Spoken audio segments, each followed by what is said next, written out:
Hello बच्चों, तो आओ प्रश्न को देखते हैं। एक समकोण त्रिभुज एबीसी में कौन सी समकोण है? यदि बिंदु डी भुजा बीसी का मध्य बिंदु है तो सिद्ध करो कि बीसी का स्क्वायर बराबर 4 गुनी एडी का स्क्वायर माइनस एसी का स्क्वायर है। तो दिए गए प्रश्न की मुख्य अवधारणा की बात करें तो बच्चों यहाँ पर हम समकोण त्रिभुज में पाइथागोरस प्रमेय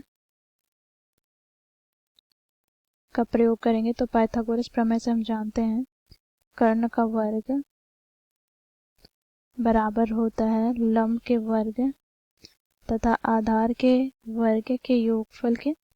तो इस मुख्य अवधारणा की सहायता से हम दिए गए प्रश्न को हल करेंगे। बच्चों देखो, यहाँ पर हमें समकोण त्रिभुज ABC दिया गया है जिसमें C समकोण है।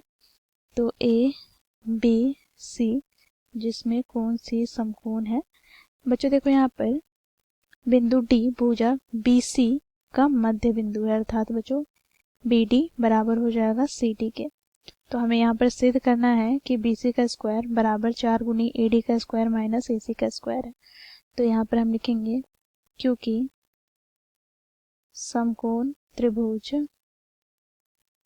ABC में कोण C बराबर 90 डिग्री है तथा बच्चों देखो यहाँ पर D भुजा BC का मध्य बिंदु है,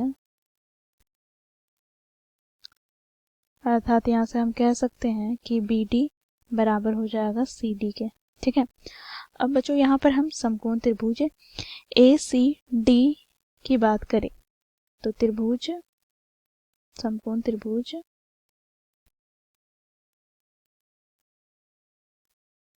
ACD में बच्चों क्योंकि कोण C समकोण है तो यहाँ पर हम पाइथागोरस प्रमेय का प्रयोग करेंगे।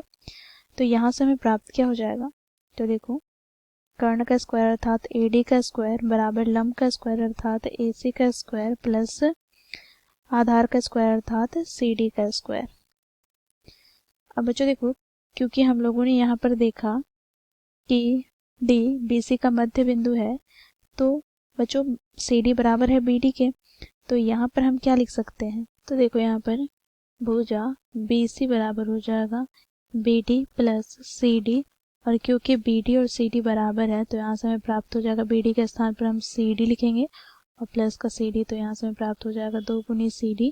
तो यहाँ से हम CD के स्थान पर क्या लिखेंगे? तो 1/2 गुनी BC। ठीक है। तो यहाँ से हमें प्राप्त क्या हो गया?